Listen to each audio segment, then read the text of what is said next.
We are live on the internet. You're ready to start whenever you want. You want me to start? Okay, welcome to the ballot party. I hope I haven't done false advertising, because when you talk about the ballot, it's serious. So the party part would be if we were actually meeting face to face, we have wonderful refreshments, but we're not meeting face to face. So you're getting the ballot part, probably with not much party. Okay, I hope that's okay. So next. So this is our agenda. We are going to talk about the Zoom format for those of you who are new to Zoom. And we're going to have a little reminder of the upcoming dates this coming month, and how to vote safely, and who the candidates are. And at the end of the candidate section, we'll take questions. And I'll tell you about how to put your questions up in just a minute. And then we're going to go through the ballot measures, and then we'll have more questions. And at the end of the meeting, we will leave the meeting open, and we'll let everybody's picture be up there, and you can talk and visit. Okay, next. So for those of you who are new to Zoom, know that everything that happens on Zoom is public. So be careful what you put in the chat and so on. Because of the size of this meeting, everybody is going to be muted except for the speakers. And I would like to ask your cooperation that if you have suggestions or comments about the club or how we ought to organize things, please send those directly to me rather than putting them in the chat. I'm chair@canyondems.org. And we would like to save the chat just for questions. So if you have opinions about candidates and ballot measures, would you please use our Facebook page to communicate with other people in the club about that. You can campaign for ballot measures or candidates as much as you want there. So we save the chat for the questions that people have on the candidates and on the ballot issues. So if you look at the bottom of your screen, there's a square that says chat, and that's what you click on, and it opens the column on the right-hand screen, and you can type your question there. And Marty Faye McIntosh will be looking at the questions for the propositions, and Marty Lubetkin will be looking at the questions on the candidates. So when we come to that slide for questions, they will be asking the questions and I will be responding. Next. This is our calendar for the next important month. We are just one day short of a month here, I guess, before the election. Today is our ballot party. We would normally have an executive board meeting tomorrow, but we're not having that because we've already had two leading up to this point to distribute money to candidates. Wednesday is the vice presidential debate. And then the following Monday on the 12th, we're having a virtual campaign office meeting. And that's a meeting where you can come on Zoom, have a cup of coffee, ask questions about what's going on in the campaigns, how you might be able to help, whatever you'd like to talk about related to the election, you can come to the virtual campaign office. It's very informal. And then later on Thursday that week, there's supposed to be a presidential debate. According to our president, he's ready to debate on the 15th. And then the following week on the 22nd, there's another presidential debate. And then on the 26th, we're having our final virtual campaign office where we can all commiserate about what we did and how it went and what we're planning for the last week. On the 28th is the last day we recommend putting anything in the mail putting any ballot in the mail, get it in there before the 28th for sure. And then on the 30th, the vote centers are opening around the county, and I'll talk more about those in just a minute. And then the final day to vote, we used to call it election day, but the election has already started as of today. On November 3rd is the final day to vote. And then on November 4th, hopefully we have happy time. And we're all going to be emailing and chatting and talking and, you know, running crazy in the streets, I hope. Next. So how do we get to that election day we all want? Well, we have to vote, and we have to vote safely. So the first thing is to please vote early as soon as you can. So some of you lucky folks might have gotten a ballot today, but I think that's a little early since they just put them in the mail, but you should get them during this week. And then we want you to start voting from the bottom up. We want you to go to the end of your ballot and start voting for the city council, for the local candidates, so you don't skip them, okay? And then use the envelope provided by the registrar to put your ballot in. You complete the required information on the envelope and you seal it closed. And then you sign the envelope. They are going to be comparing the signature on the envelope to the signatures that they have on file, and they look at your voter registration, and they also look at your California driver's license and your signatures on your California driver's license, so you can look at that and say, oh yeah, that's how I'm going to sign my ballot. And then we would really like you to drop off your ballot in the yellow drop boxes, because those go directly to the registrar of voters. They send 2 staff members out, they empty the box, they inventory how many ballots they picked up, and they do that almost every day. So that's just, you don't have to put it in the US mail at all, okay? Next. So there are multiple ways to turn in your ballot. I talked about the ballot drop boxes, and on this map, you can see those are the blue circles with the envelope. So there are drop boxes all over the area we live in, and I've marked Lake Forest, Mission Viejo, Rancho Santa Margarita, and Laguna Hills. And then we have vote centers. The green ones you can drive through, and the yellow, orangey ones you have to go inside to. And those are the ones that are going to open up on the 30th. So the important thing there is, if you know somebody who lost their ballot that came in the mail, they can go to a vote center and get another one and vote. If they forgot to register to vote, so they didn't get a ballot, they can go to a vote center, they can register to vote at the vote center and cast a provisional ballot at the same time. So everybody gets to vote, okay? And I put on there that you can just go to the ocvote.com and you can connect to this map. Now, there are vote centers, oh, I didn't say next. There are vote centers in Lake Forest at the Civic Center, at Laguna Hills at the Community Center, Mission Viejo at City Hall, and RSM at the branch library.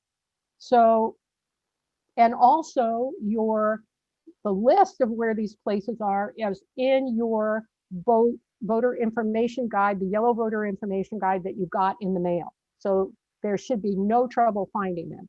Next. So I said earlier, if you're going to use the US mail, which we prefer you don't do, but if you have to, it's fine.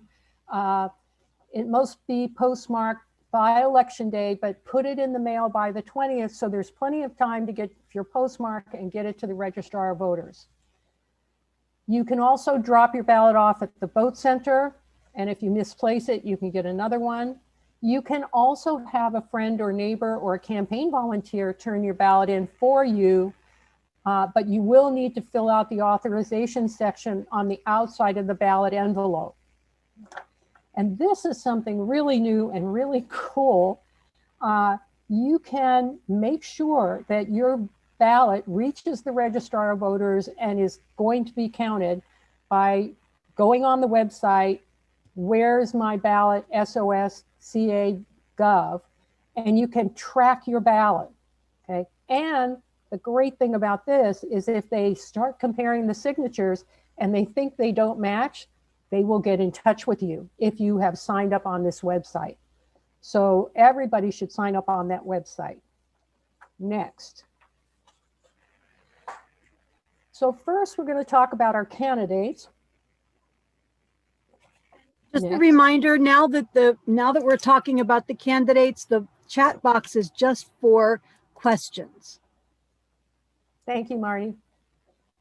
Okay, next. So this is the voter information guide that you got in the mail from the Orange County Registrar of Voters.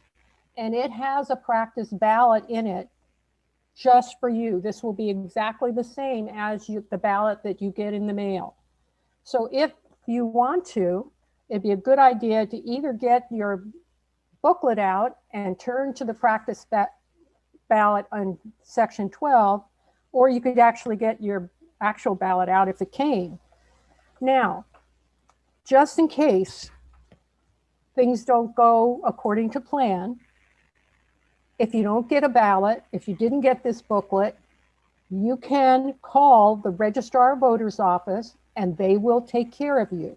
So I hope you have a pen and pencil, and we will also put this in the chat. The telephone number of the Registrar of Voters is 714-567-7600. I'll say it again, 714-567-7600. Okay, next. We have some very attractive presidential candidates to vote for this time. I know we are all going to be very, very happy when they are standing up there in January being sworn in. But it won't happen if we don't go vote. Next.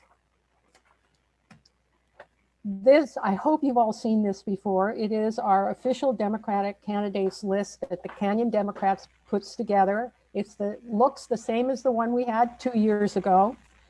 The important things here are, one of them is at the bottom. You'll see that our website is there where the yellow arrow is pointing. The address, the online address for the Registrar of Voters and for Voters Edge. And those are all places you can go to get more information. The club has produced over 12,000 of these, and they've been sent out either on postcards or literature drops at people's doors. Okay. It's also available in the newsletter sent out last Sunday. If you want to make a copy for yourself that you can show to neighbors and friends, that would be fabulous. And it's on our website. It's the first thing that comes up when you go to our website and you go to the endorsement tab on the website. So it's easily accessible. Spread them around everywhere, and it will really help our local candidates. Next. In preparing this website, this presentation, I discovered that people think our club is bigger than it really is. We have a limited territory. So even though we love Harley Ruda, he is not in our territory. Okay, so people have been asking, why didn't we have Harley Ruda on our list of endorsements?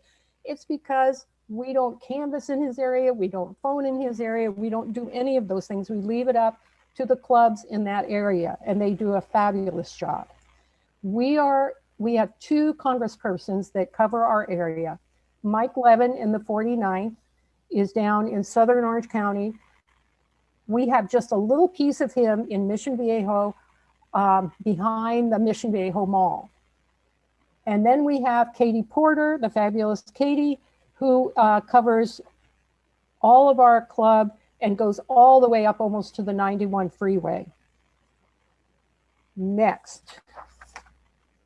And of course, we're really excited to get Dave Min in office finally and get rid of John Morlock. Dave does not cover Mission Viejo or Laguna Hills. He only is in Lake Forest, okay? And you can see that on the map. Next. And then for the assembly, we have 2 exciting races where we're trying to unseat the incumbents. Melissa Fox in the 68th, we want to get rid of Stephen Choi, and she covers Lake Forest. The rest of our club area is covered by Scott Reinhardt, and in fact, his area goes all the way down to the border with San Diego County. So he covers a very wide area, and I know Marty has been working really hard to talk to all the Democrats in that big swath of South Orange County. Next. So local elections matter, and city council is an important local area. They manage all kinds of things like streets, sidewalks, parking, deciding which languages they communicate in, overseeing housing and homelessness programs, which I know has been very important for our club, deciding support for small business services, job training, youth programs, parks, everything. Next. So we found some really good candidates for you. Pauline Hale is running for the Mission Viejo City Council. She's been a homeowner there for 25 years.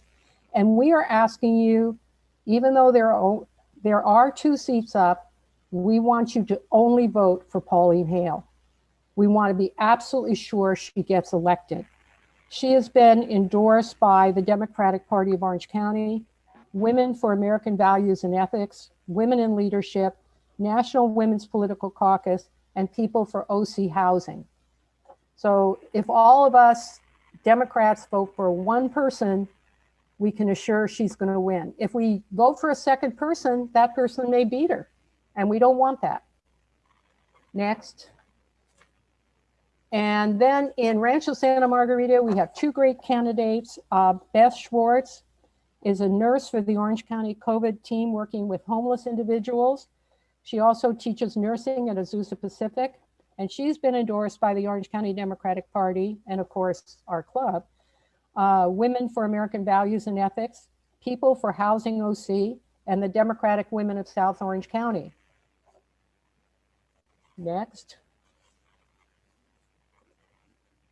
John Christopoulos is a Rancho Santa Margarita resident for 23 years. He's a member of the Planning Commission for 5 years, and he has endorsements from the Democratic Women of South Orange County, local businesses, and the Democratic Party of Orange County, in addition to our endorsement. Next. We were not so lucky in Laguna Hills. I did try. I emailed all of our members in Laguna Hills and said, who can run? And we got back nothing. So we now don't have a Democrat running in Laguna Hills City Council, but Nick Wood, who is running, has a reputation of supporting affordable housing and educating the public on homelessness. So we would recommend people vote for, if you live in Laguna Hills, for Nick Wood. There's other information about the candidates on the city website, so you could go there and look at those statements that they have on the city website. Next. We have a city council race in Lake Forest, and when you have district races in city councils, only the people in the district where the race is taking place get to vote for them. So if you're in area 4, like I am, I don't get to vote for anybody for city council in Lake Forest. So area 1 is the area northeast of the tollway, and area 4 is between the 5 freeway and Muirlands, and then up to El Toro Road and Geronimo. Okay. So now we'll talk about the candidates in those areas. Next. Okay, there are no Democrats running in area 1, but there's a no party preference woman who's a businesswoman and educator, Sharma, and I have seen signs around for her. So if you want a choice there, that would be the one we would make, rather than a Republican. And then in area 5, there is a Democrat who we did try to reach out to, and we were never really able to get a connection, but I guarantee you she's a registered Democrat, and I understand she was like an intern at the city hall. So her name is Jeanette Nadal. So that's who we would recommend in area 5. Okay, next.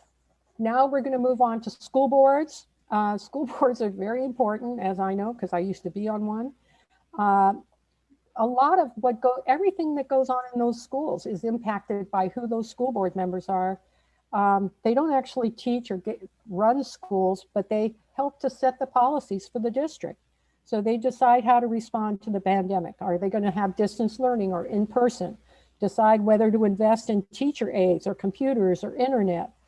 Decide how to support art and music and sports programs, and decide whether to prevent child hunger through breakfast and lunch programs.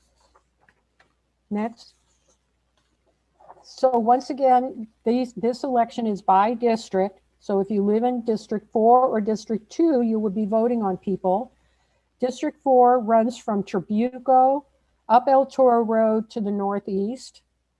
And then District 2 is on the south side of the freeway, and mostly in Laguna Hills, but a little bite out of Mission Viejo and a little bite out of Lake Forest. Next. Okay, in Area 2, we have Ed Wong. He has been involved in the Saddleback area for 30 years. He's a retired school administrator and was also a teacher. He's also a college professor. He's an incumbent board member. He's served for the last 4 years. He's endorsed by the Saddleback Educators Association, and we'd like to see him get reelected. We think he's done a good job. So please vote for Ed Wong if you're mostly in Laguna Hills, but a little bit in Mission Viejo and Lake Forest. Next. Things got a little complicated in Area 4. We thought we were going to have a great Democrat run there, and it turned out that he didn't for a variety of reasons. And we have a strong anti-endorsement. Benjamin Yu is a Republican, but he's also a very right-wing Republican. So we don't want you to vote for Benjamin Yu in any case. And then there's a second candidate, Amanda Morell, who's the incumbent. She is endorsed by the Teachers Association, SVEA, and by Women for American Values and Ethics, WAVES. So, and she covers Northeast Lake Forest, Foothill Ranch, and Portola Hills. So our recommendation, but not an endorsement because we can't endorse a Republican, would be Amanda Morell. Next. Okay, we have a little part of Capistrano Unified School District in our district, in our area that we serve. And in Area 2 there, which covers San Juan Capistrano, Ladera Ranch, Las Flores, Asencia, Sendero, and Coto de Caza, Pamela Bronstein is a Democrat, and she's supported by the local Teachers Association. There was no information on Jim Reardon on Voters Edge, but we would recommend strongly Pamela Bronstein. Okay, next. Community colleges are really important. A lot of our young people leave high school, go to community college, or people who need retraining in trades. They're an important part of the pipeline into nursing for sure. Okay, so those decide how to respond to the pandemic in person or doing overseas standards versus fire MT, prepare first-time college students for a job and job training, and decide whether to support counseling, financial aid, or childcare. Next. Okay, there are only 2 of the community college seats that cover our area, and that's number 6, which covers Lake Forest, and then number 7, which covers Mission Viejo. So we'll talk about both of them after I have a sip of tea. Ryan Dack, next. Ryan Dack is endorsed by the Democratic Party of Orange County. He's a teacher at the Laguna Beach High School. And so because he's endorsed by the party, we are, of course, supporting him. So if you live in Area 6, please vote for him. And then next, in Mission Viejo and RSM, the candidates, there are 3 candidates. There are no Democrats. Jamal, Gwen, and I can't say this man's last name, Mo. I won't even try. I would butcher it. Here's what we know. Jamal is a registered no party preference, and he's the current trustee and a business owner. I know that his daughter helped to set up some of the Black Lives Matter demonstrations, but I also have heard some strong reaction to his ability as a boss or a supervisor wasn't so great, but that's just, in the ether. Then there's Sean Gwynn, who's a registered Republican. We probably don't want to vote for him. And then there's a registered American Independent. So we probably don't want to vote for him either.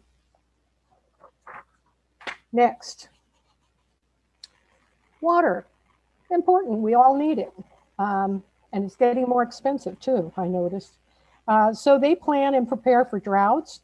They set water conservation levels for big commercial buildings, and they keep drinking water safe and affordable.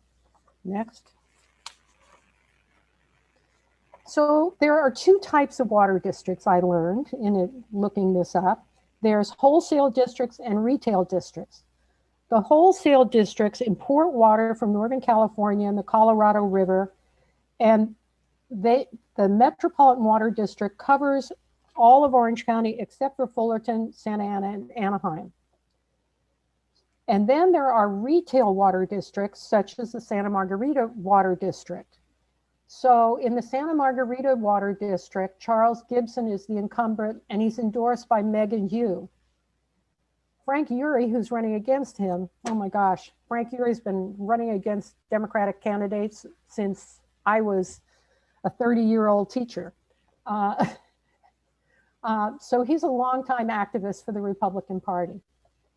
And Megan Yu, who's running for the Municipal Water District, is endorsed by the League of Conservation Voters and the Sierra Club. So obviously a strong candidate that would support progressive values. So for the water districts, we are recommending Gibson and Yu. Next. Now, are there questions?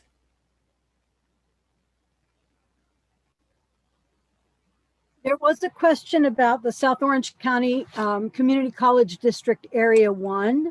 That's outside our area. Okay, it's on my ballot, so I don't know. But there was somebody who piped in and said that they had friends who knew some of the candidates, and Carolyn Inman was the one that was recommended. The map must be wrong then, because on the map, Area 1 does not go into Laguna Hills. Goes into Irvine, right? Right. Mostly Irvine. Yeah. Right. So according to the know. DPOC website, Carolyn Inman is also the DPOC endorsed Democratic candidate. So Good. Thank you. Anything else, Marty? No, a lot of comments, but not a lot of questions. Okay. Well, we like the comments. If people, can share information at the end of the meeting too. And on the Division 7, Megan Yu Schneider is listed with Debbie Neve. That's Municipal Water District Director for Division 7. Yeah, Debbie Nee, I have her on the slide. Right, but somebody just said, is she a write-in? No, she's not a write-in. She's on the ballot. She's on the ballot, but we're recommending that people vote for Megan Yu, who is supported by the League of Conservation Voters and the Sierra Club. Right. Right, but somebody said, is Megan Yu a write-in? She's not. No. If you don't have her, ballot. I don't know why. It's just for Division 7 though, so. Well, I tried my best. Division 7. Yeah, it's Division 7. So I don't know exactly where Division 7 is, but if she's on your ballot, vote for her. Yeah, I think a lot of us have community college districts 1, 6, and 7. So we've got it. Yeah. Did you want to talk about the Mission Viejo City Council race and only voting for one? I did do it when I over the slide, but I will do it again. It's simple There are questions about that as well. It's simple mathematics, folks. If you vote for 2, you could knock our top choice off. Okay. We need you only to vote for one person, and that's Pauline Hale. That will give her the best chance of winning. Okay. All right. Next. Ballot measures. Okay, stick with me, folks. We got a long list of 12 here. Okay, but before we go through all of the ballot measures, the 12 of them, I want to talk about ballot measures in general because it helps to understand some of this history. Next. So the voting that we're doing on these ballot measures came out of the progressive era. In 1911, the California Constitution was amended to establish the initiative process. It was designed to limit the power of wealthy economic interests who basically own the state legislature, like the railroads and the oil industry. Prior to that time, Californians could only vote on acts that were placed on the ballot by the legislature, but the initiative process gave the people, by doing signatures, a way to get something on the ballot. It requires, to get something on the ballot within the initiative process requires 5% of the votes cast for governor in the last election, or 8% if it's a constitutional amendment. So laws or statutes require over 600,000 signatures, and constitutional amendments require almost 1 million signatures. Okay? Those initiatives are allowed on the general election ballot and the special election ballots and primaries. Initiatives are not subject to veto by the governor, and the Attorney General must prepare an official title and summary of the proposed law. Next. And that, you would think that would be a fairly routine process, but it turns out it's not actually very routine, because creating the description and the analysis generates a lot of controversy, and people are always claiming that the Attorney General has put his thumb on the scale for or against an initiative. Next. And initiatives also are expensive to get on the ballot because you have upfront, before you can even circulate an initiative, you have to pay a $2,000 filing fee. Next. Okay, there are problems with our initiative process in California. So I'm going to go through some of them. And the first is the issue of how hard they are to understand. And if you've actually been reading some of this stuff since you got the mailing from the Secretary of State, you know what I'm saying is true. Most of these initiatives deal with new and complex issues, which make it hard for voters to understand. Citizen initiatives may be badly drafted and can end up as a law or an amendment. The sheer number and complexity of issues voters face and are expected to consider is also a problem. And I'll give you some data on that in a minute. The language of the initiatives and the voter guides frequently exceed the reading ability of most voters. And campaign advertisements about initiatives are often contain false and misleading claims. And the language of the ballot initiative itself can be confusing when a yes would invalidate a current law. Next. Money, the root of all evil, of course. Spending on initiative campaigns is constitutionally unlimited. Most of the money spent in the campaigns comes from special interest groups. And more importantly, professional firms play a huge role in the initial stage of the process and signature collection. So they make a lot of money circulating these petitions because they raise it from special interest groups. And there are literally people I know who on Proposition 13 made enough money to buy ranches in Mexico just off what they made on that one initiative. There are other issues, including the large number of initiatives that has caused the legislature to increase the required number of signatures. And then some initiatives are used to force divisive debate during elections. And there's a good example of that. In 1994, Governor Wilson used Prop 187, which prohibited undocumented immigrants from using non-emergency health care, public education, and other services. He used that initiative to help defeat Kathleen Brown, who is the sister of our just prior Governor Brown. The day after that initiative passed, it was declared unconstitutional. Of course, it came back to bite the Republican Party because it reduced support among Latinos for the Republican Party. There are other issues. The large number of initiatives has caused the legislature to increase the requirements for signatures. And finally, a 2004 study found that for over 4 decades, the initiatives have tended to bring about more physically and socially conservative policies than would occur otherwise. So Democrats haven't really been helping ourselves with these. Next. This is just an example of the kind of money that's being pushed around in the campaigns. And I know this is hard to read, so I'll just point out the things that are in circles there in red. For Prop 21 on rent control, about 16 million has already been contributed to oppose the measure. And for Prop 22, supporting independent contractors, has had almost $200 million to support the measure. So there's a lot of money being used in some of these ballot proposition fights. Next.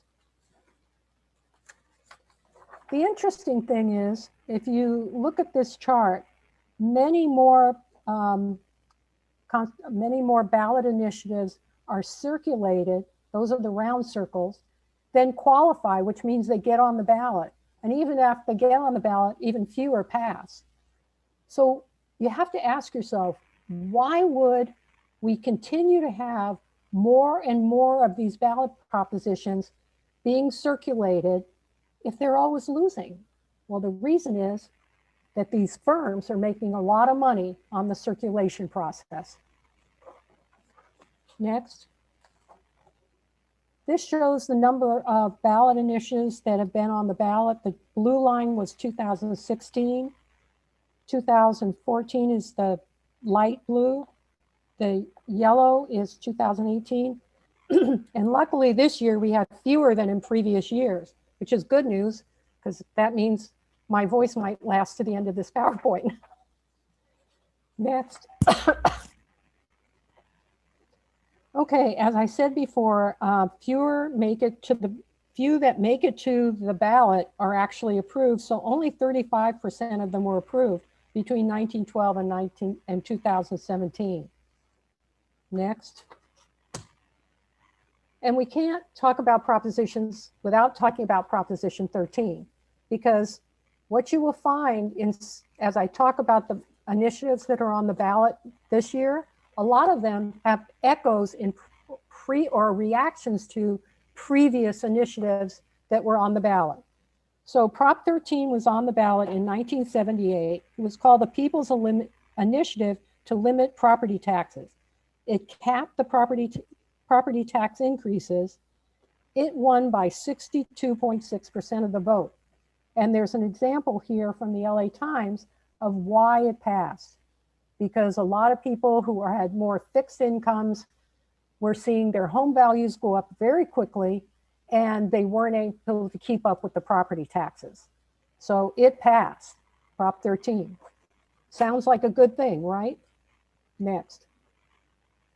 But there were unintended consequences, and that often happens with initiatives. People don't really understand everything that's going to happen when it passes. So Prop 13 shifted power from local governments to Sacramento, because Sacramento could still raise more money because of the sales tax, but the property tax was capped. Okay. It also made political leaders become dead set against raising any kind of taxes. It turned the initiative process into an industry, and there's lots of money to be made pushing on initiatives, as I said. It shifted local government from using property tax to sales tax to raise money. So you wonder why there are all these car dealers and malls instead of the industry and homes? It's because they bring in sales tax to local cities. When we amend and here's another really big problem. When we amend the Constitution with an initiative, the only way to fix it, if it has problems after we start using it, is with another constitutional amendment. The Assembly and the Senate in the state of California can't change it. So our Constitution is huge because of all these initiatives that we've tacked into it. Next. So this is the list of all the ballot measures that were circulated for this year. And thankfully, only 12 of them got on our ballot, because I wouldn't want to have to do a ballot party for all of these. So I know you can't read them, but if you'll get the idea of how many there were a lot. Next. So it's important to understand the types of ballot initiatives. Okay, there's basically two types. There's the ones that you see people standing up and holding forms for people to sign. They're signed by voters. Or the state legislature can put something on the ballot as well. So on the left side, you have constitutional amendments that are initiated by signature, and Prop 15 is one of them. And then we have initiated state statutes or laws, and we have a whole list of those. And then we have veto referendum. That's where the state legislature passes a law and some voter doesn't like it and starts a petition to reverse a decision made by the state legislature. And then on the other side, there are things like bond measures that the state legislature has to put onto the ballot to be voted on, okay? So those are the three types that we have. So you could consider the veto referendum like the people's veto. Next. So this may be my favorite slide in the whole thing here. When you see these people collecting signatures with their clipboards, know that most of them, 90% of them, are being paid so much a signature. So they have a strong motivation to tell you whatever they think you want to hear in order to get you to sign that petition, okay? They're not known for truth telling, okay? And then I have another question for you. They're going to ask you for your signature and your address, and you have no idea whether you're actually signing a real initiative that was approved by the Secretary of State or just some guy who made up one that looks like it, and they're going to go off and use your signature and your address for nefarious reasons.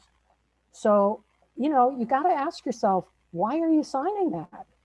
And then you also need to ask yourself, do we really think we're getting good laws if we have to keep going back and tinkering with them in new initiatives?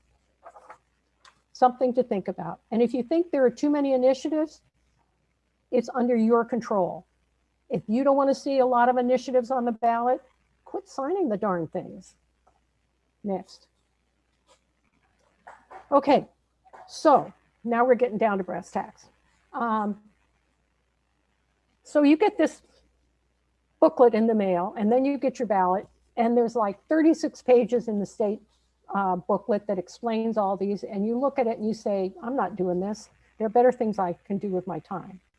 Well, I don't recommend that, because then you're leaving it up to everybody else to decide.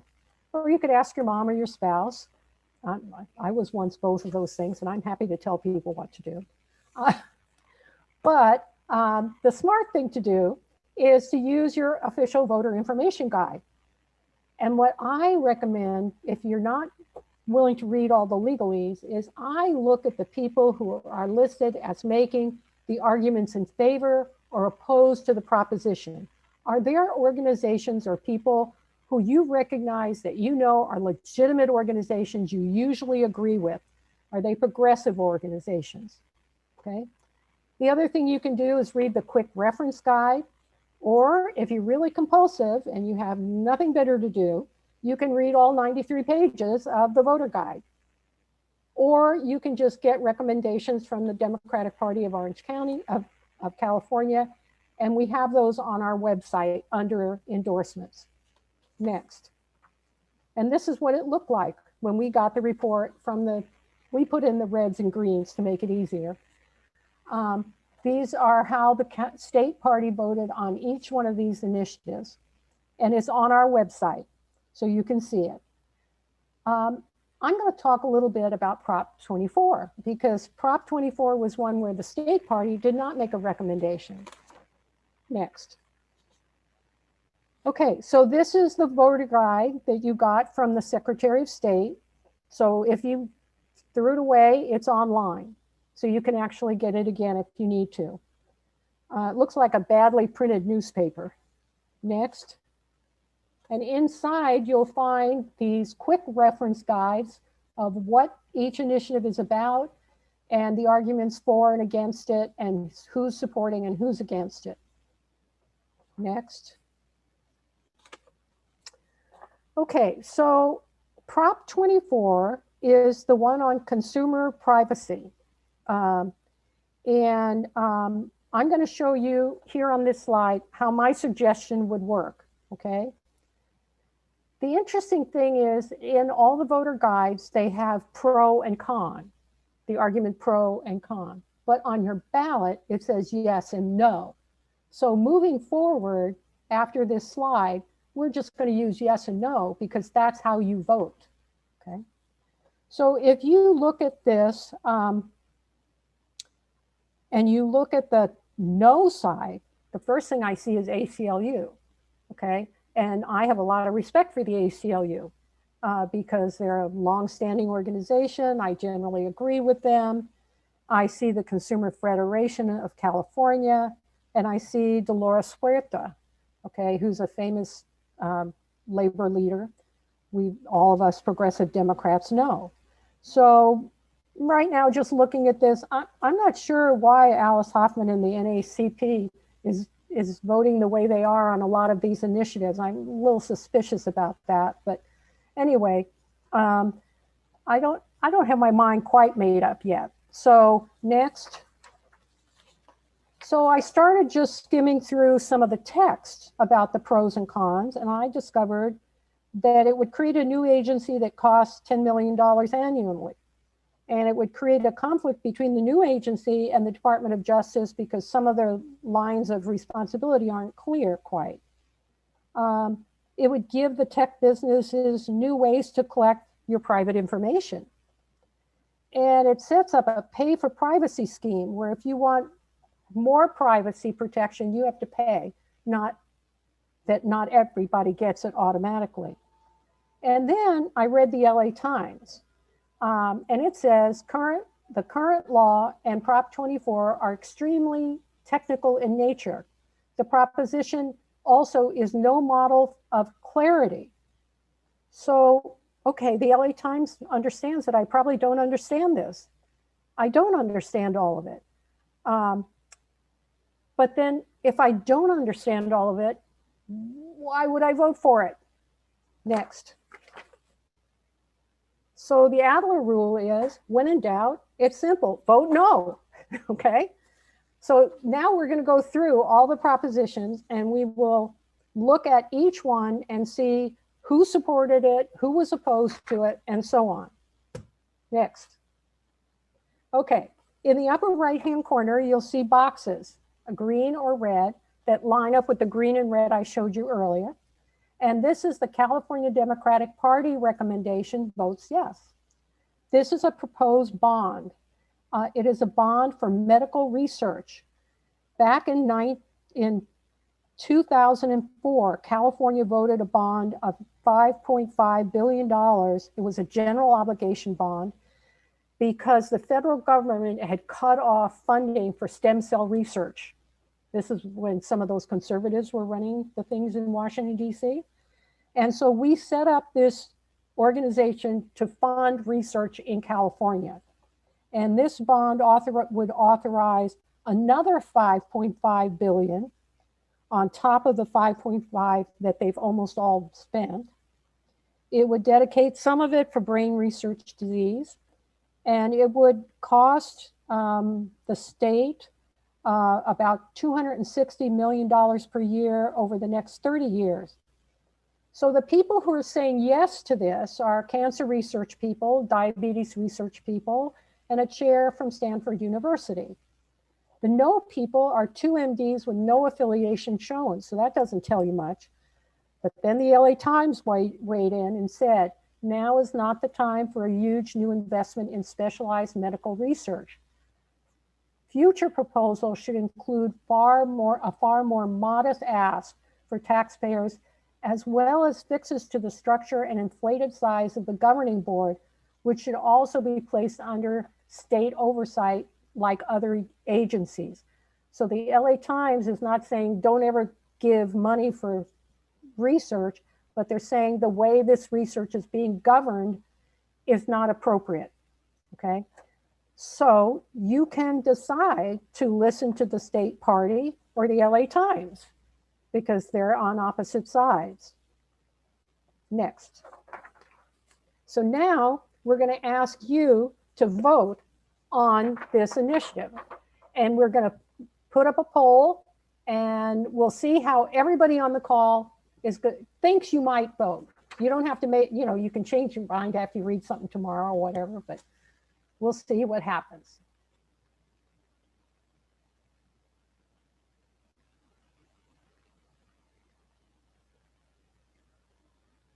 Okay, so you're voting in support of the state party and opposed to the LA Times. That's fine.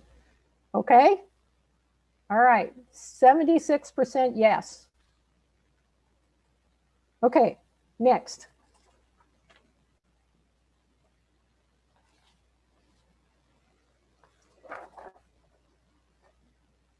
I think we're done with the poll. Everyone needs to close it on their own screen. I can't close Right, it so for you you. have to click the X at the top. I'm sorry, I forgot that bit. Thank you, Rachel. Okay, Prop 15 is what I'm calling the split roll proposition. This proposition is a revision of the Prop 13 I talked about earlier, which capped your property tax assessments, okay? So what's happening with Prop 15 is people are saying, we like Proposition 13, but now maybe we need to change it a little bit. So in order to change it, because it was a constitutional amendment, you need another one. And that's why that little caution sign is up at the top, because you need to know that when you're voting on this, you're monkeying around with the state constitution, okay? So Prop 15 requires commercial and industrial property to be taxed at the current market value instead of what it was based on the original purchase price. So it would float with the market, okay? It wouldn't be capped the way our home taxes are capped. It would increase property tax on commercial property worth more than $3 million. It provides funding to local governments and schools. It exempts taxation changes. Exempted from taxation changes would be residential property. Nothing would change on our houses. Nothing would change for agricultural land. And the owners of commercial industrial properties with combined value of $3 million or less would not be affected. And any additional income would go to schools. It exempts small businesses from personal property tax and for other businesses provides a $500,000 exemption. In support of this is the ACLU. I just got their email today. The California Superintendent of Education, Latino Community Foundation, Public Health Nurses, CTA, the California Teachers Association, and the League of Women Voters, Governor Newsom, and the LA Times. Boy, they're all lining up, but who's not?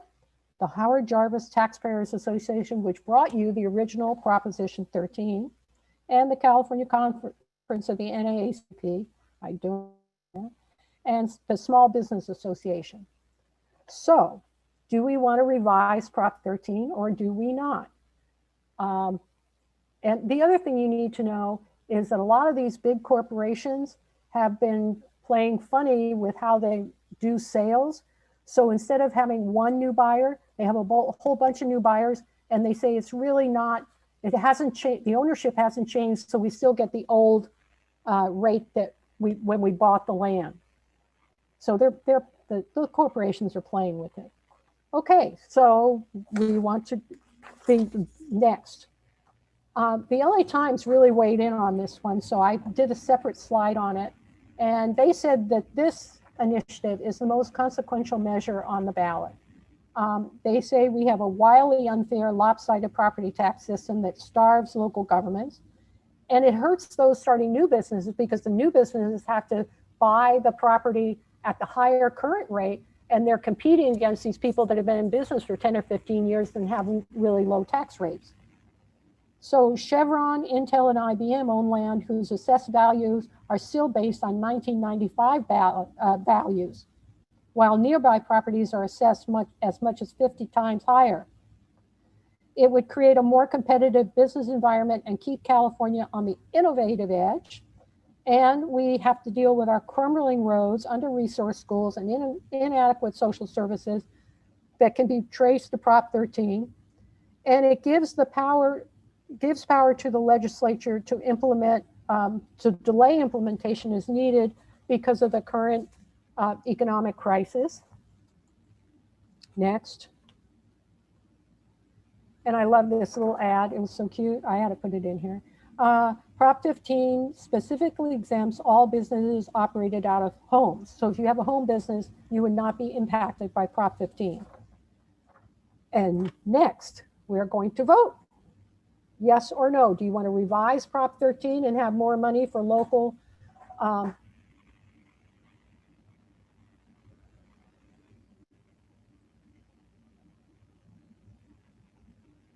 Wow. You all agree on that one? 95% yes. Okay, so everybody remember to go to the little X at the top with your mouse and close it. Next. Okay, Prop 16 is another constitutional amendment. I need a sip of water here. It relates to affirmative action, and it was proposed by the California Assembly. Prop 16 this year is basically a repeal of another proposition that passed in 1996, which was Proposition 209, which ended affirmative action in California. And so what we're doing here is reversing a prior proposition. So we would be allowed to have diversity as a factor in public employment, education, and contracting decisions.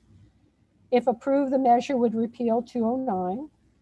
This would eliminate the ban on considering race, sex, color, ethnicity, or national origin in public education, public employment, and public contracting. And as a result, local entities could establish a wider range of policies and programs so long as they are consistent with federal and state law related to equal protection.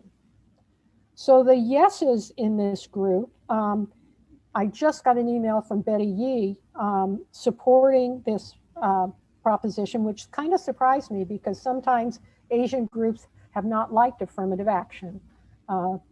It's supported by the League of Women Voters, the Mexican American Legal Defense and Education Fund, Equal Justice Society, the California Teachers Association, ACLU, and Martin Luther King Center.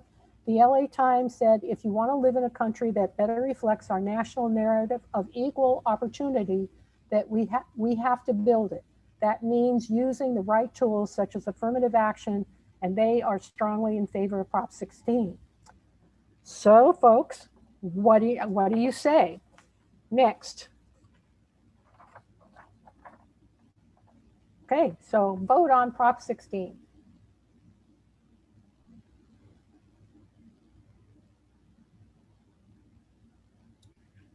And I actually can't see the poll results for some reason. So just let me, you call them out, and then when you're done, let me know. Okay, it's 93% yes.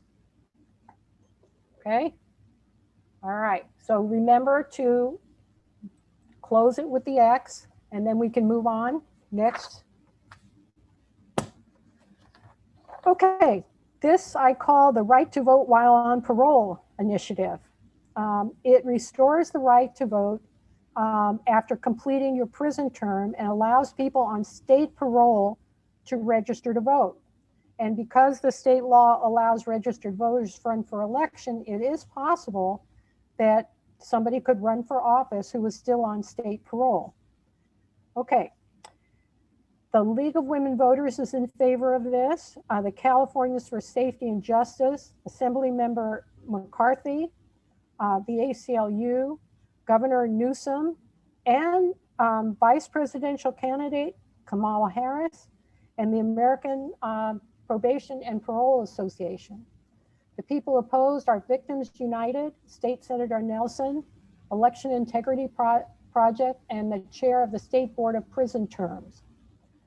So let's vote.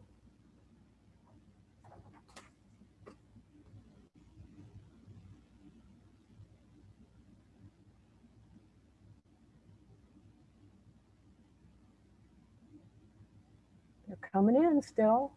Okay, we have 96% yes. So remember to close the poll with the little X at the top right-hand corner. And let's go to the next one. Okay, this is what I call the 17-year-old vote initiative, Proposition 18. In an election year, this proposition would allow any 17-year-old with a birthday on or before the November election day to vote in both the general election and the preceding primary election. So what that means is that somebody could vote in the primary when they're still 17. And the argument here is if they're going to have an effective vote in the general election, they really need to participate in the primary because of our primaries are the top two. So if they didn't have a say who got in the top two, it means their vote isn't worth as much in the general. Currently, the law is that they cannot vote in an election unless they turn 18 on or before election day. So the people in favor of this are Assembly Members Mullen and Lowe, the California League of Conservation Voters, Senator Roth and Umberg, the ACLU, and the LA Times. The people who are opposed to it are the Election Integrity Project, our friend Howard Jarvis Taxpayers Association, and one retired teacher. Probably had too many of those nasty 17-year-olds in her class, I don't know. Anyway, okay, let's vote on this one, folks. If you're 17 years old, you get to vote.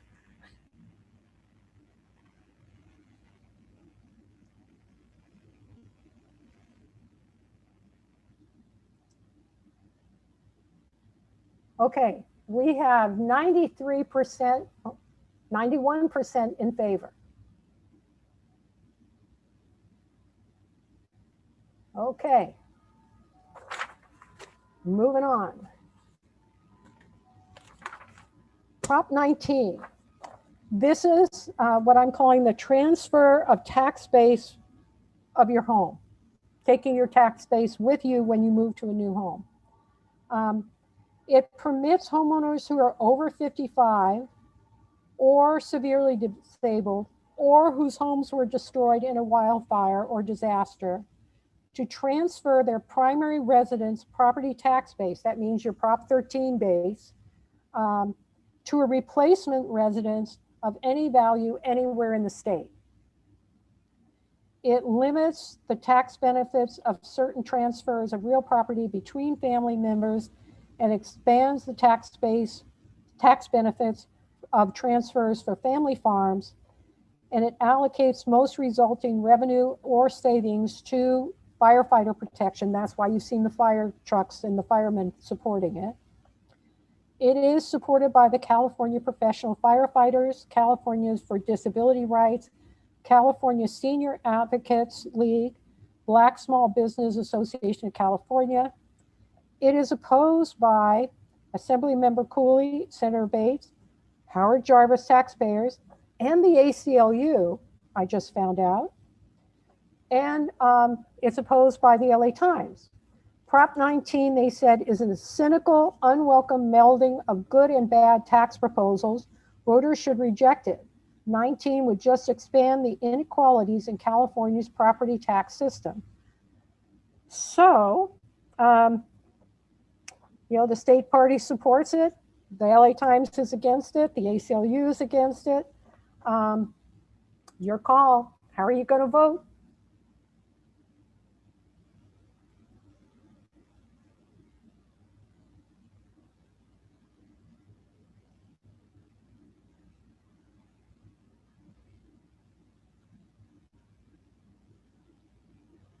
Okay, it looks like 80% in favor.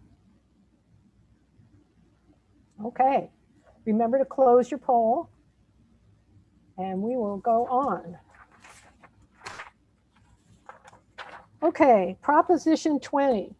Boy, this one, you really have to be a lawyer to understand all of it, but I'm going to do my best. Okay, the California Democratic Party recommended a no on this one. It restricts parole for certain nonviolent offenses. It limits access to parole programs established for nonviolent offenders who have completed the full term of their primary offense by limiting eligibility for certain offenses. So this is really targeted at people who are committing petty theft in stores and in communities. Okay. In 2014, Prop 47 made some theft-related crimes misdemeanors instead of felonies. Okay, so there's this effort to quit putting people in jails for minor, what are considered minor offenses. So now what's happening is that some of the people who've been victimized by these petty crimes want to change the state law to increase the penalties for some theft-related crimes such as serial theft and organized retail theft. And it also restricts parole for certain nonviolent offenses. Okay, so this is a question of whether you want to lock up these petty criminals or, and jam them into the jails, or keep them out, which is what we did in Prop 47. So the people who are saying, yes, we should lock them up are the Crime Survivors, Inc., Crime Victims Unlimited California, Crime Victims Alliance, California Police Chiefs Association, Organizations for Justice and Equity. It is supported by the grocery store chains, Albertsons and Kroger, because it increases penalties for shoplifting. The people who are saying no are the District Attorney of Contra Costa, the National Center for Victims of Crime, Crime Survivors for Safety and Justice, Police Chiefs of San Diego, the Director of California Finance, the ACLU, and the LA Times just came out on this one. And the LA Times came out very strongly no. They said, and I'm just reading it because it was in the paper today, the measure deserves a resounding no. The state is leading the nation away from decades of foolish and wasteful policies that prevent even low level of offenders from correcting their mistakes and getting on with a productive law-abiding lives. This is no time to reverse course. So you get to vote next.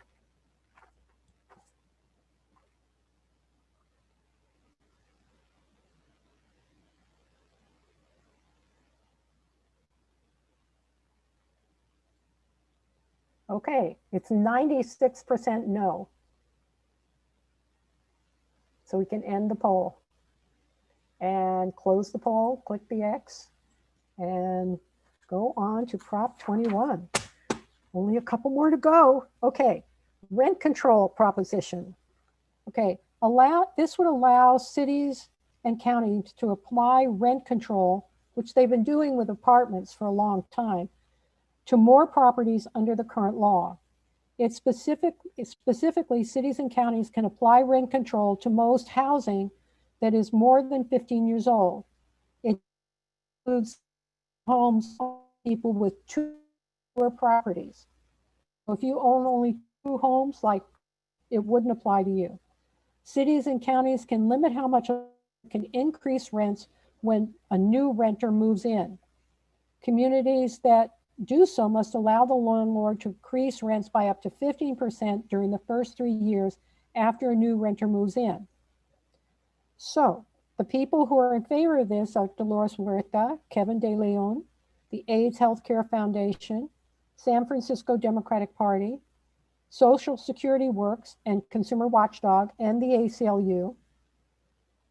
The no's are the American Legion, AMVETS, California for Affordable Housing, the NAACP, and California Senior Advocates League, and the California Taxpayers Association.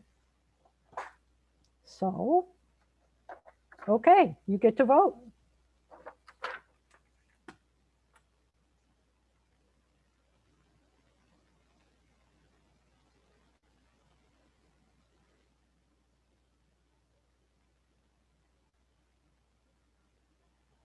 Okay, looks like 74% yes, 26% no.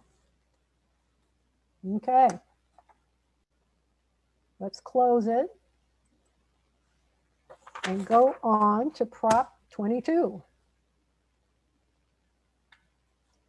Okay, so this one, you're going to see a lot of this on the news. This is a real hot one. This Prop 22 would reverse a current law that was passed that moved these Uber and Lyft drivers and people who deliver groceries from being independent contractors to being employees. The logic of the state legislature in doing that was to try to get more protections for those people as regular employees. So it would classify drivers for app-based transportation like rideshare and delivery as independent contractors, not employees, unless the company sets drivers' hours and requires them to accept specific delivery requests or restricts working for other companies. Independent contractors would not be covered by the various state employment laws, including minimum wage, overtime, unemployment insurance, and workers' compensation.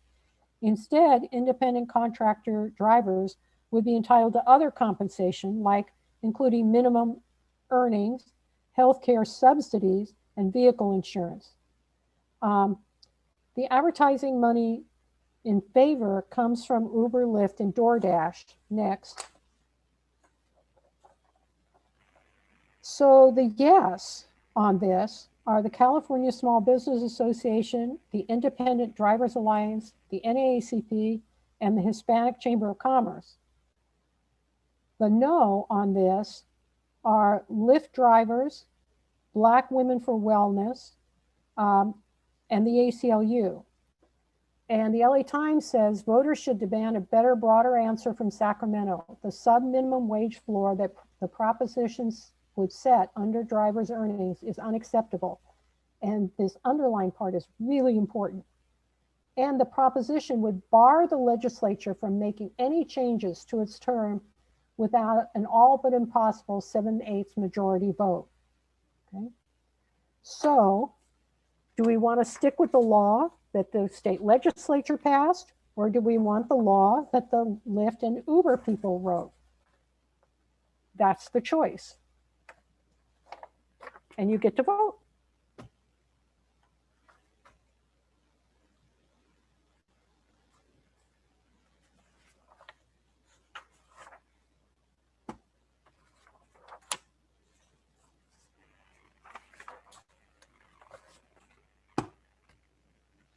And it looks like we have a 77% no. Okay, so close your poll. And let's go on to 23. Next. Okay, 23 is the dialysis clinic proposition. It is supported by the California Democratic Party. It requires at least one licensed physician on site during treatment and outpatient kidney dialysis at clinics. It authorizes the California Department of Health to exempt clinics from this requirement if there's a shortage of qualified physicians and they have at least one nurse practitioner or physician's assistant. It requires the clinics to report dialysis-related infection data to the state and federal governments, prohibits clinics from opening or reducing services without state approval, and prohibits clinics from refusing to treat patients on the basis of the source of their payments. Okay, so the yes on this are a nurse, the Southern Christian Leadership Conference, one dialysis patient, and a technician. The no on this are the American Nurses Association, a patient, the California Medical Association, the California Senior Advocate League, the Latino Diabetes Association, a network of ethnic physicians associations, And interesting, a friend of ours who's a member of the executive board, Annie Kritsky, who has a family member who uses a dialysis clinic, strongly is in the no column. The LA Times said 23 would raise costs without delivering a meaningful improvement in quality of care. Voters should reject Prop 23 and tell the Service Workers International to stop hijacking the initiative process for its organizational campaigns. Apparently, SEIU has been trying to organize the workers in the dialysis businesses and has been unsuccessful. So they're using the initiative to try and put pressure on the dialysis groups to come to the bargaining table. Okay, folks, how would you like to vote? Yes or no?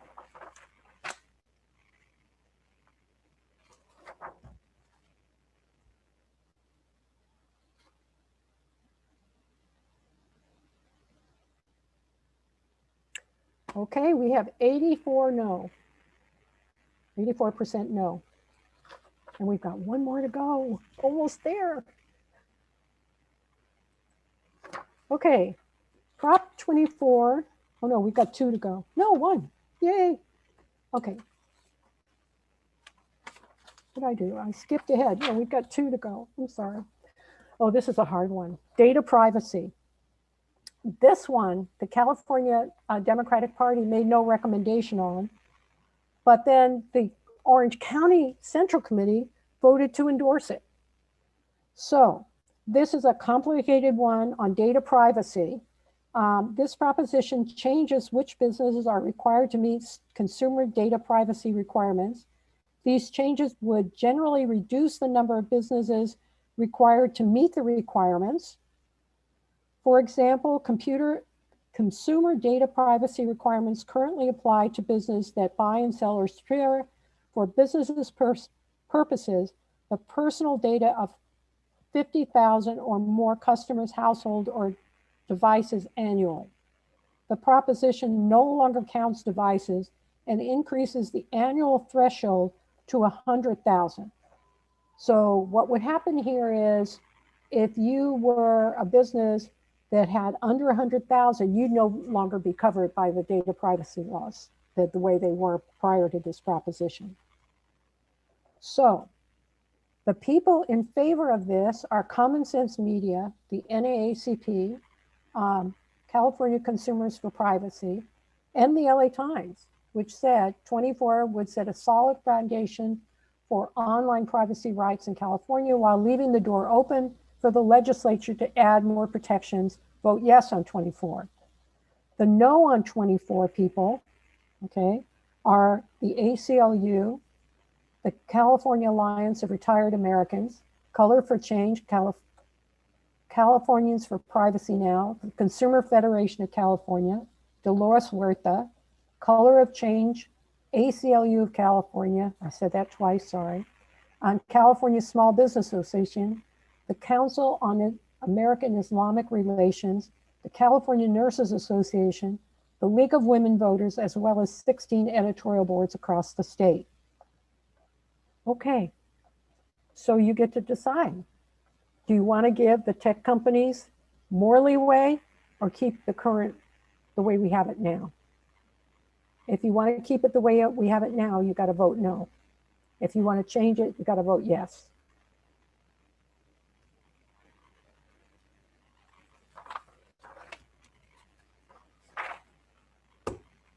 Okay.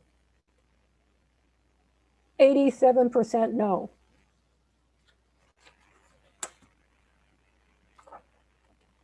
Okay. Proposition 25. Let's go. Oh, we went up to 88. Okay.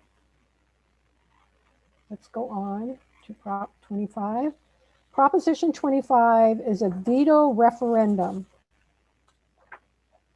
And what this is the state legislature passed a law. Somebody didn't like the law, and they want to use the initiative to undo the law the Assembly and the Senate passed and the governor signed. Okay, so a yes approves and a no rejects a 2018 law that replaced the money bail system for obtaining release from jail before trial with a system based on determination of public safety and flight. It limits detention of a person in jail before the trial for most misdemeanors. So you would vote yes if you want to keep the law that got rid of requiring money bail. That means, you know, that you have to pay to get out of jail. And the people who make money on this, of course, who makes money on this? The people who own the bail companies. And they're supporting this, okay? Because they don't like being put out of business.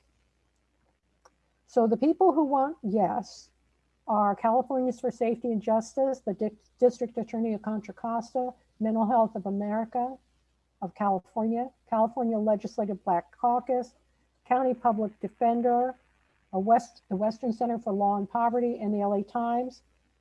25 would put the long delayed law into effect and end the bail industry in California and end the use of wealth or poverty to determine whether a person accused of crimes stays in jail or goes home before the trial. A no is supported by the California NAACP, Crime Victims Alliance, United Latinos Vote, and retired court judge, and the ACLU, who argued that you should vote no because they don't like the way the original law was written and it should be rewritten. So they're not saying that they want to go back and have bail. They just don't like the way the law was written. Okay, so yes, if you want to keep the law that was written to get rid of the bail system, and no if you want to keep the bail system. So please vote.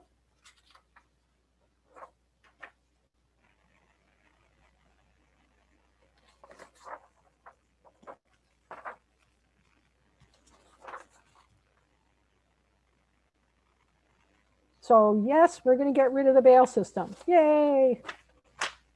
Okay. So let's close our poll and see if Faye has any questions for us. You know, there's a lot of comments in the chat box, and I think we'll see some discussion in the post-presentation part of the evening, especially around Prop 15, which was the funding for schools and colleges and how it impacts real estate industry. There was one question on Prop 17 that I have to go back and find it. That was the parole one. Okay. And we just need some clarification on that, if it's purely state or if that extends to federal parole. It's only state. Okay. Only state. The state and the federal government have completely separate judicial systems. Okay, so if you're arrested for violating a federal crime, you go to federal court. If you're arrested for a state crime, you either go to municipal court or state court. Okay, and then we have one that's actually on the Santa Margarita Water District. Oh, okay. Apparently the ballot is saying you can vote for up to 3 people. Is there a preference on how to handle that vote? One or all 3? Yeah, right now, I only had 2 that showed up when I looked at Voter's Edge. So let me see if I can look at my notes on that one. Okay, and you're talking about the Santa Margarita municipal? Yes. Okay, well, don't vote for Frank Uri. I mean, you know, not if you, otherwise just come stab me and put me out of my misery. We do want to vote for Charles Gibson because he's being supported by Megan Yu, who's also being supported by the Legal Conservation Voters and the Sierra Club. So it's a secondhand endorsement. Okay, and then Rachel, could you do us a favor and put the link to track to Where's My Ballot in the chat? It's really easy. If they just look at the voter guide. Is it in there? It's at the bottom of that. Remember the yellow arrow? Okay, yeah, we have one question on that. And then let me see if there's anything else. The voter guide, if you go to canyondems.org and click on endorsements, the voter guide is the first thing that comes up. Okay. And then one quick question was, as far as the funding dollar amounts and things that you used in the slide, did that all come from Voters Edge, or did you have a different? No, you know, I'm not sure where I got that. I should have sourced, I should have sourced it and I didn't. Okay. I just wanted to give you a sense of how much money was being pushed around. So I'm sorry about that. As a college professor, I ought to know better than to not have my citations up and running. But Oh, okay. And then there's another one on, I'm not sure exactly which race this is, but Betty Olson, Warren Martin, and Gibson. Do we handle that the same way to give more weight to Gibson? I don't know which one that is. I'm not sure either. Can you clarify that, Janet? Oh, it's Santa Margarita water. It's one of them. Yeah, I've given you what I know about Santa Margarita. I only know one person that I would recommend voting for. Hold on, let me get to it. Okay, Gibson, I would vote for if I was in Santa Margarita. I'm not, okay? The only other candidate I know in Santa Margarita was Frank Urey. He was the only one listed in Voters Edge. If there's somebody else on the ballot, I know nothing about them. Okay, yeah, and we're getting plenty of no votes on Yuri in the chat, so I would say Yuri's a big fat no. So that's really all I'm seeing right now. I'm sure there'll be more in the post-presentation chat room. Okay, all right. Okay, so we're opening up.